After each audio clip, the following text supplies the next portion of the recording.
Olá, queridos estudantes, professor Sandro Massarani. Sempre é muito bom estar com vocês e vamos nesse vídeo analisar as principais características formadoras de um bom diálogo e também quais são as principais funções de um diálogo, não somente em obras literárias, mas também em obras audiovisuais e visuais, seja cinema, quadrinhos, telenovelas, etc.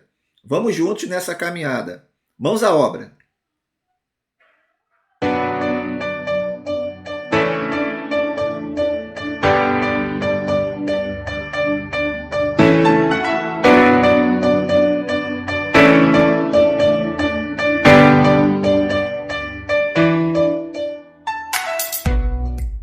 Bem, estamos aqui no meu site, o massarani.com.br, o Além do Cotidiano, onde vocês sabem, temos o curso completo de roteiro e escrita. Vamos lá para a unidade 4, escrevendo bons diálogos, nível básico.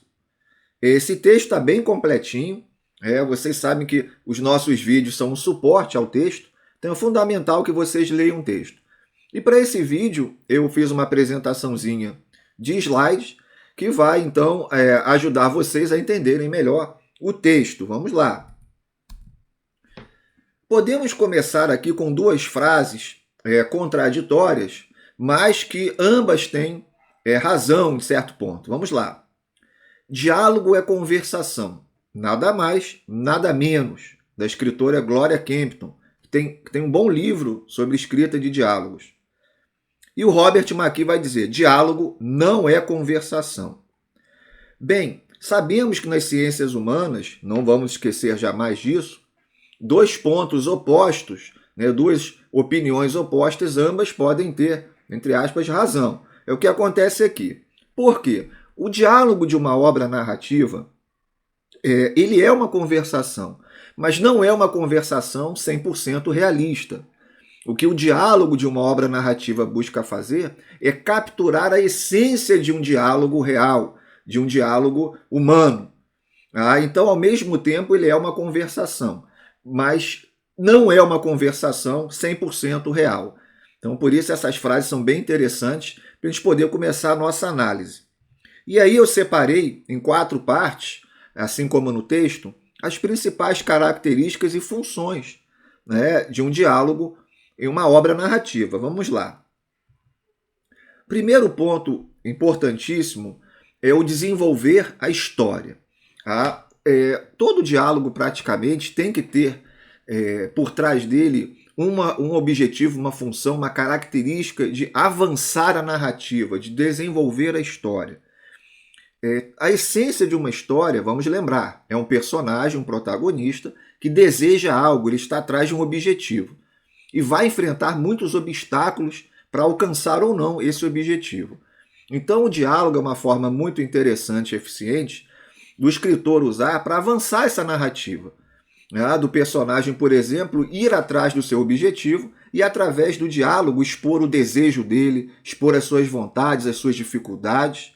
Então, primeiro ponto aqui bem importante de um diálogo é que ele deve avançar a narrativa, dentro desse contexto de desenvolver a história.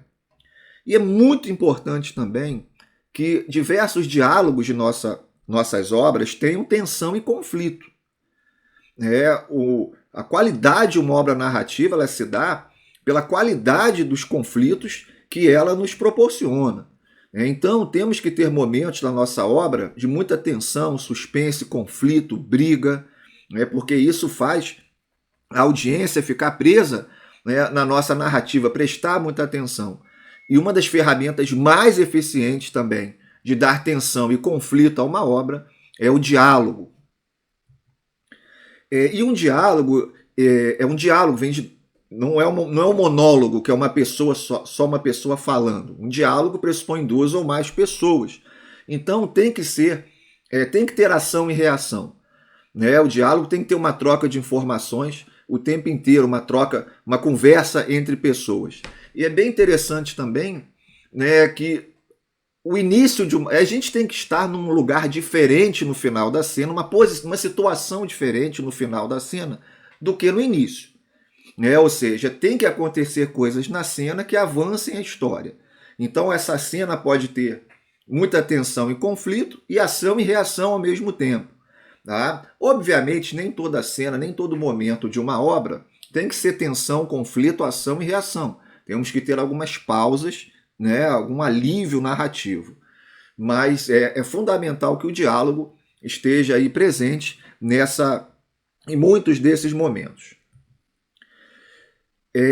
E o ritmo desse diálogo? E como é o ritmo de um diálogo para as obras narrativas? Isso é bem importante.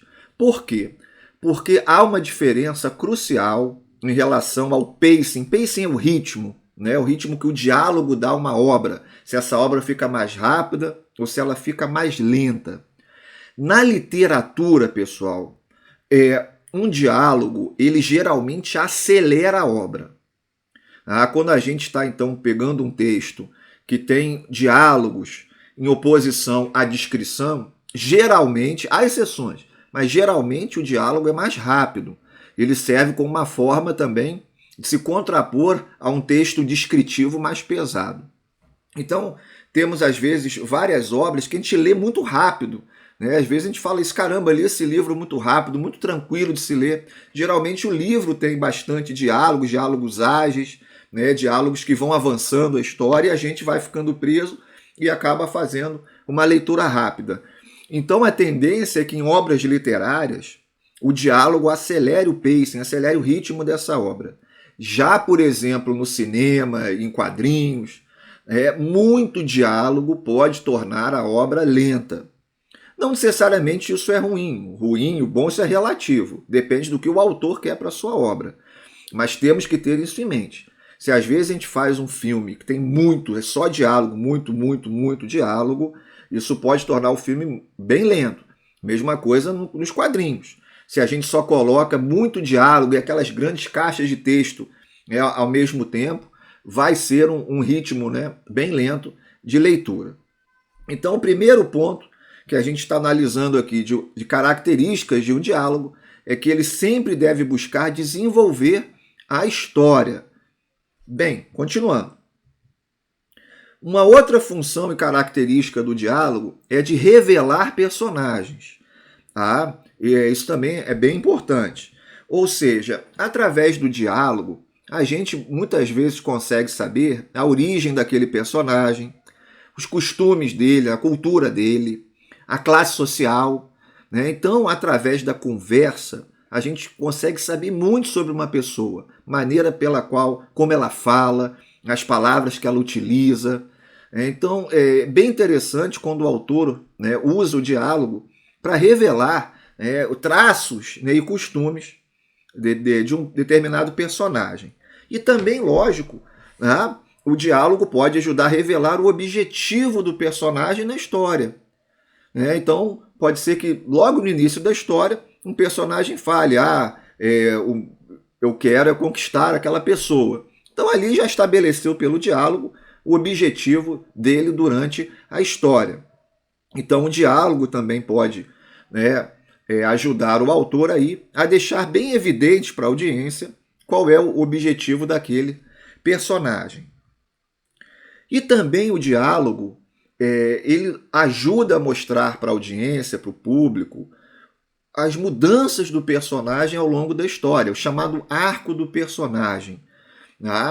Espero que vocês tenham também visto o vídeo ou lido o texto sobre construção de personagem, que é muito importante. Então, o personagem, ele tem que estar geralmente modificado no final da obra. O personagem que começa a obra, né, geralmente não deve ser o mesmo no final daquela obra. Os eventos narrativos têm que ter transformado aquele personagem, né, de determinada forma. E o diálogo também pode mostrar isso. De repente, um diálogo de uma forma que algo que o personagem falou no início, uma posição dele, uma opinião, e no final da obra ele dá uma opinião completamente diferente. Pode ser justamente, voltando, né, no início ele diz que quer conquistar tal pessoa, e no final da obra ele desiste, diz que aquilo se arrependeu de ter tido aquele pensamento, por exemplo, aquele desejo. Então, um diálogo também mostra isso aí ao longo de toda a obra, né? O autor vai salpicando os diálogos, mostrando a mudança que o personagem está sofrendo dentro do enredo, dentro da história. Então, Bem interessante também, fundamental. E evitar excessos. Tá? A gente vai falar depois, já já, de outros tipos de excessos também. Que excessos aqui em termos que eu quero dizer aqui nessa parte de revelar personagens? Por exemplo, questão das gírias. Tá? A ideia é que as gírias elas sejam utilizadas num diálogo de forma muito moderada. Duas coisas, gíria, sotaque. Então, é lógico, tem grandes obras que onde os personagens falam somente através de sotaque. Mas o sotaque, ele às vezes também trava a leitura. Tem muito leitor que não está familiarizado também com aquele tipo de sotaque. Então é bom a gente colocar uma outra palavra que vai dizer o tipo de sotaque, da onde aquele personagem é. Mas evitar excessos. Ainda mais se o escritor for iniciante. Pessoal? Vamos evitar excessos em sotaque, gíria e palavrão às vezes também. Às vezes a gente tem mania de... assim, palavrão, ele é uma palavra, assim, entre aspas, pesada. Em qual sentido? Né? Seja também no cinema, né? Seja falado ou escrito, torna assim... É forte o palavrão, dependendo até do palavrão. Então, às vezes, a gente quer dizer, mostrar, uma obra é mais para o público adulto, e a gente carrega, às vezes, aquela obra de palavrão, quando, na verdade, um ou dois palavrões bem colocados, né, dão um peso enorme, assim, dão, no bom sentido, tornam a obra bem interessante, assim, aquele palavrão fica importante e tem um impacto e não sobrecarrega a obra de palavrões. Tá? Então, vamos evitar muitos palavrões, muitas gírias, muito sotaque. Vamos usar com parcimônia, com calma, porque é eficiente. Né? O uso moderado dessas palavras, né, é eficiente. Bem, um diálogo, lógico, tem como objetivo fornecer informações. Tá? Isso está dentro do contexto de desenvolver a história, revelar personagens. Porém, temos que ter cuidado com um dos erros mais graves que um escritor, um roteirista, pode cometer, que é o de fornecer um tijolaço de informações ao mesmo tempo. O de sobrecarregar o leitor, o espectador, com informações. Então, às vezes, é um erro muito comum a gente despejar informações sobre um personagem logo no primeiro diálogo que ele aparece. Meu nome é fulano de tal, eu moro em tal lugar, tenho tantos anos, olha, eu tenho 1,70 m, tenho 75 quilos, gosto de tal comida, gosto de tal coisa. Então fica um diálogo muito artificial. E às vezes a gente observa isso, e eu tenho observado isso ainda em muita série de streaming, séries novas, novela faz muito isso o tempo inteiro. Ou seja, para tentar situar a audiência logo, você acaba fazendo um diálogo muito artificial. Enfim, então vamos fornecer informações sobre um personagem ou sobre algo do enredo de forma gradual, na medida que as coisas forem acontecendo. Então, evitar a qualquer custo sobrecarregar de informações um determinado diálogo, porque isso é bem artificial. É a mesma coisa, por exemplo, que usar o nome da pessoa o tempo todo. Então, escrever um diálogo, Sandro, tudo bem? Sandro, você vai lá agora? Sandro para lá, Sandro para cá? Não é assim, geralmente, que a gente até fala. Então, às vezes quer botar o nome da pessoa o tempo inteiro, e isso também não é uma maneira interessante da gente construir um diálogo para uma obra narrativa. Bem, por quê? Porque o diálogo, pessoal, ele tem que servir ao personagem, não ao autor. O diálogo ele tem que ser honesto e justo com o personagem que a gente está escrevendo. Então, às vezes, a gente quer enfiar um monte de informação no diálogo, já para, vou descarregar logo essas informações aqui, bola para frente, mas isso isso serve ao autor, porque o autor já, entre aspas, se livra daquelas informações para ele poder continuar a história, entre aspas. Então, os diálogos eles têm que servir ao personagem. Vamos, então, dar valor ao personagem que a gente está escrevendo. Outro ponto também é que, raramente, a gente faz perguntas diretas e falamos o que estamos pensando para uma pessoa.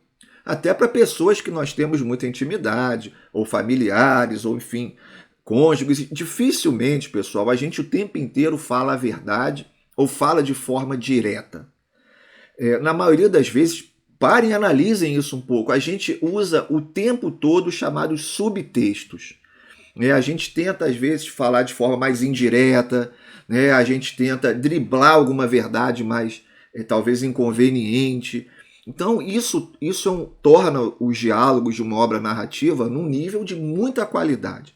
Se a gente sabe usar subtextos nos diálogos, ao invés de fazermos... Lógico, tem momento que é de fazer pergunta direta, e a gente faz também o tempo todo pergunta direta, a gente fala o tempo todo.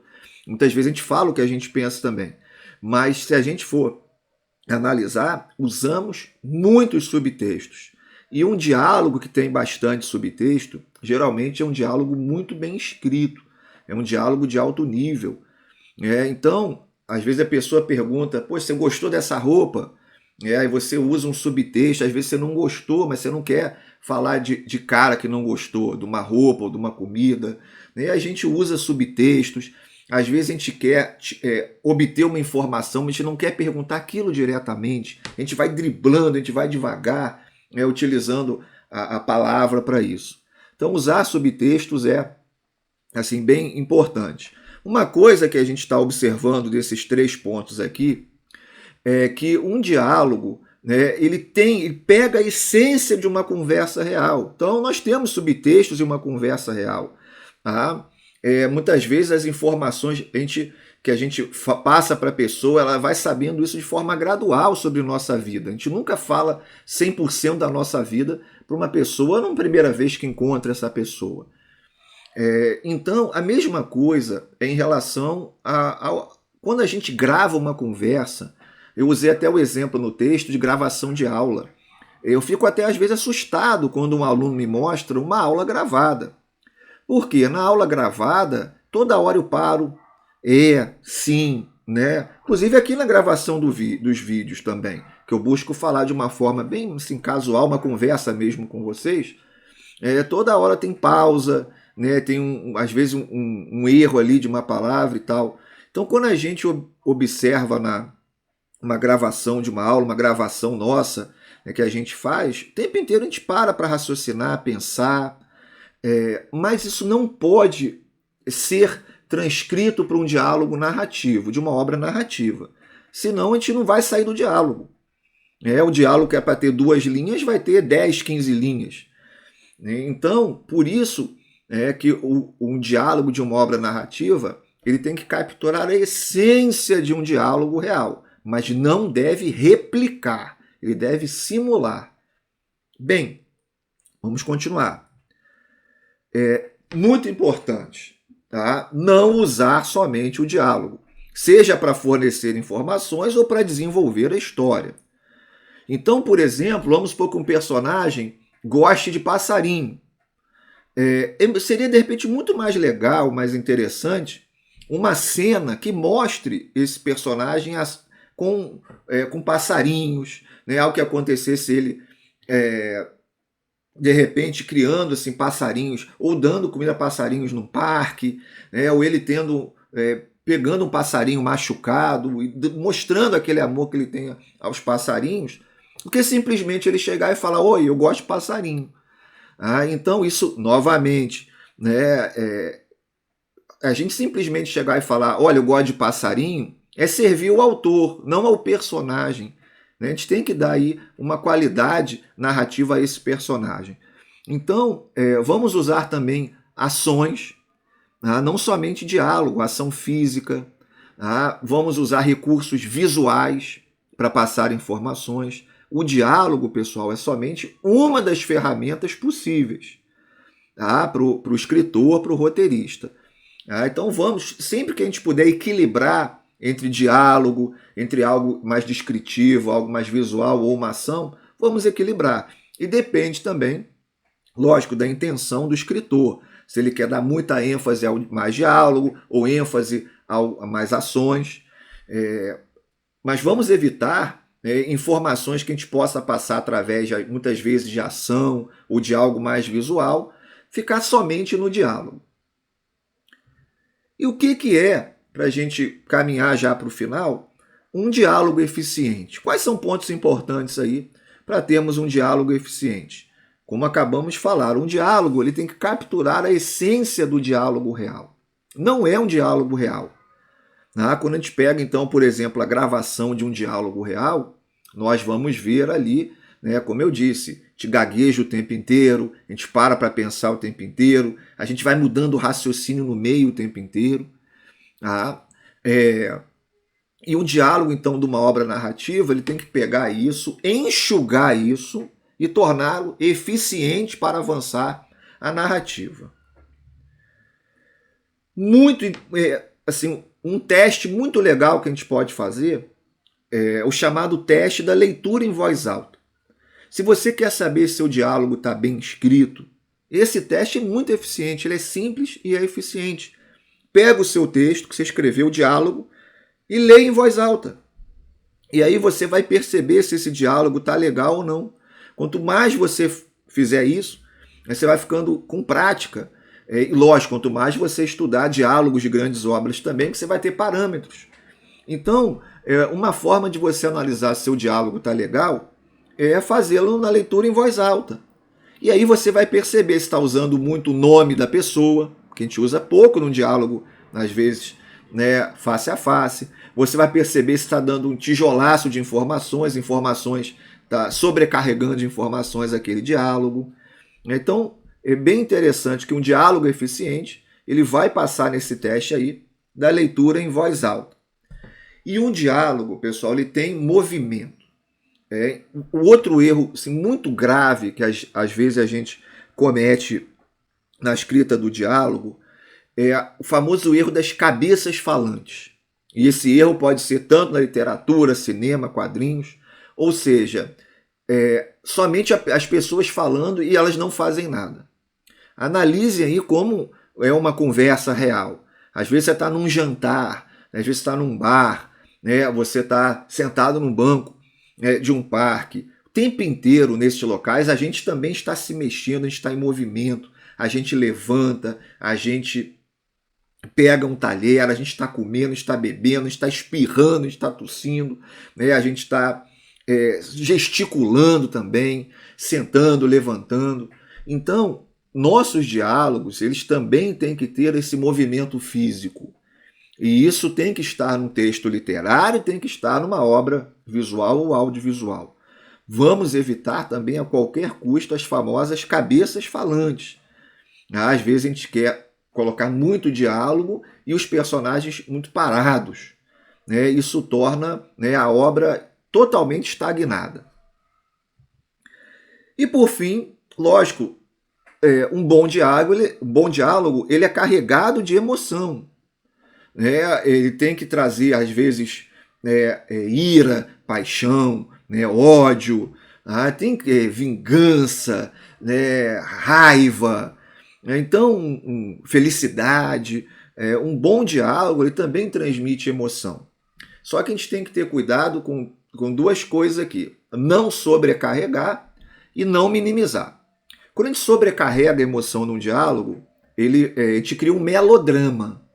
Melodrama, novelas tem bastante. Novela mexicana, por exemplo, aquelas clássicas novelas mexicanas, tem muito melodrama.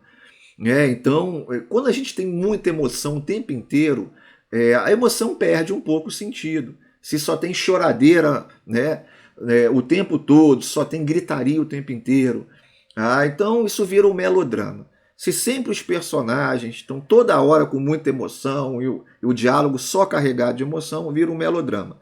O oposto também pode ocorrer, cuidado, que é os personagens parecerem robôs, não demonstrarem muitas vezes emoção.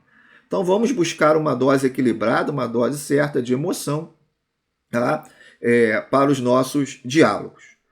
Bem, então, pessoal, temos aqui, vimos as principais características de um diálogo e suas funções. Separei para a gente 2 exemplos, para a gente poder ver como isso é colocado em prática. Um exemplo da literatura e outro dos quadrinhos. E aqui temos um trecho do conto do grande Lima Barreto, né, o homem que sabia javanês. Vamos então fazer essa análise. Esse trecho começa da seguinte forma: eu sou, avancei, o professor de javanês que o senhor disse precisar. Repare que nós já temos aqui o movimento. Avancei, está indo para frente para falar com o senhor. Aí o senhor responde, né? Sente-se, respondeu-me o velho. O senhor é daqui do Rio. Então, diálogo aí para revelar informações personagens. Está perguntando de onde ele é. Não, sou de Canavieiras. Como? Fez ele. Fale um pouco alto que sou surdo. Então, diálogo revelando informações através até de um... como? Dizendo então que é surdo. Repare que simplesmente o Lima Barreto não escreveu. O velho era surdo. Ele vai colocar no diálogo como. Sou de Canavieiras, na Bahia, insisti eu. Onde fez seus estudos? Em São Salvador. Reparem, ação e reação, e revelando as informações do personagem principal. E onde aprendeu o javanês? Indagou ele, com aquela teimosia peculiar aos velhos. Não contava com essa pergunta, mas imediatamente arquitetei uma mentira. Então o final aqui deixa a gente com tensão e conflito, já começa uma tensão, porque o personagem principal vai ter que contar uma mentira, já que ele não sabe javanês, ele quer um emprego. Recomendo a todos, quem ainda não leu, que leiam essa grande obra-prima do Lima Barreto. Então um diálogo, pessoal, um trechinho aqui, que a princípio muito simples, mas olha quanta coisa interessante carrega, revelando informações de personagem, movimentação, avança ali, senta aqui, e no final já gerando uma certa tensão com a pergunta em onde aprendeu o javanês, para o personagem que está ali tentando enganar o idoso. E o exemplo dos quadrinhos, de uma obra nacional excepcional chamada Talco de Vidro, do Marcelo Quintanilha. Então aqui eu separei para a gente uma página para a gente analisar o diálogo. Temos aqui uma sobrinha conversando com a tia.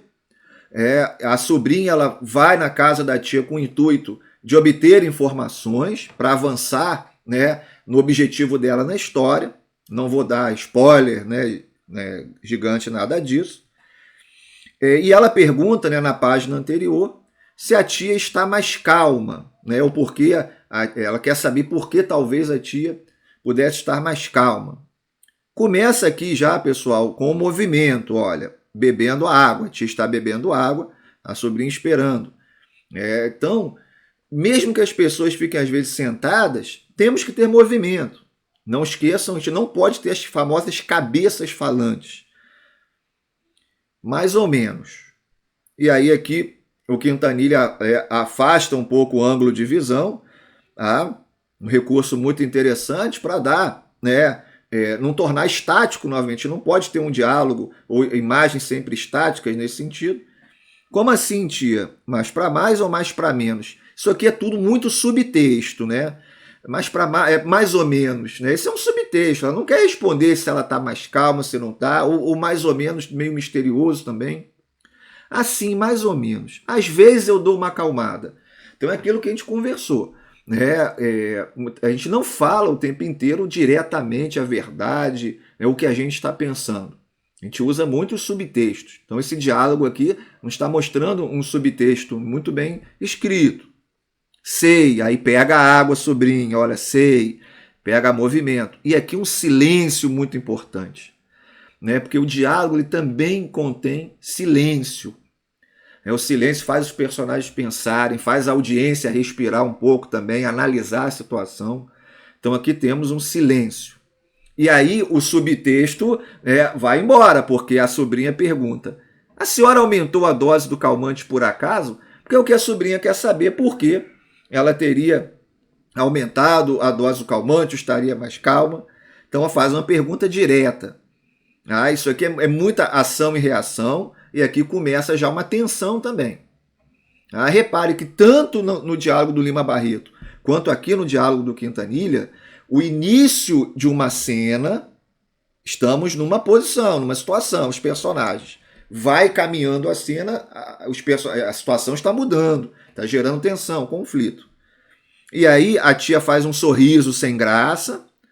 Haha, você não é fácil, Rosângela, né? Porque agora a tia foi, entre aspas, encurralada, ela vai ter que responder a pergunta da sobrinha. Então, pessoal, dois diálogos aparentemente simples, mas muito eficientes e que contém muitas daquelas características que nós comentamos, que fazem parte de um bom diálogo. Então é isso, pessoal. Espero que tenham gostado do vídeo. É sempre muito bom estar aqui com vocês. Vimos as principais características e funções de um diálogo para uma obra narrativa. Não devemos esquecer que um diálogo de uma obra narrativa não é a mesma coisa que um diálogo do dia a dia. O diálogo do dia a dia tem pausa, interrupção, pessoas falando o tempo inteiro. O que a gente tem que fazer é depurar, pegar a essência desse diálogo. Não devemos cometer também nem 8 nem 80. Não devemos replicar exatamente um diálogo do dia a dia, mas também não devemos colocar pessoas, personagens robóticos, um falando, esperando um pouco, aí o outro fala, pausa, fala, que também perde um pouco a naturalidade. Devemos achar aí um meio termo. E isso vem com a experiência, com o estudo, a gente analisando grandes obras literárias, cinematográficas, a gente vai montando um banco de dados mental, e esse banco de dados também nos ajuda na hora de compararmos textos de grandes escritores com o nosso texto. E a gente vai criando uma voz própria, essa voz própria que vai dar o tom das nossas obras, essa voz que vai criar nossos sonhos também. E é isso que estamos buscando, dar voz aos nossos sonhos. Então, até a próxima e bons estudos!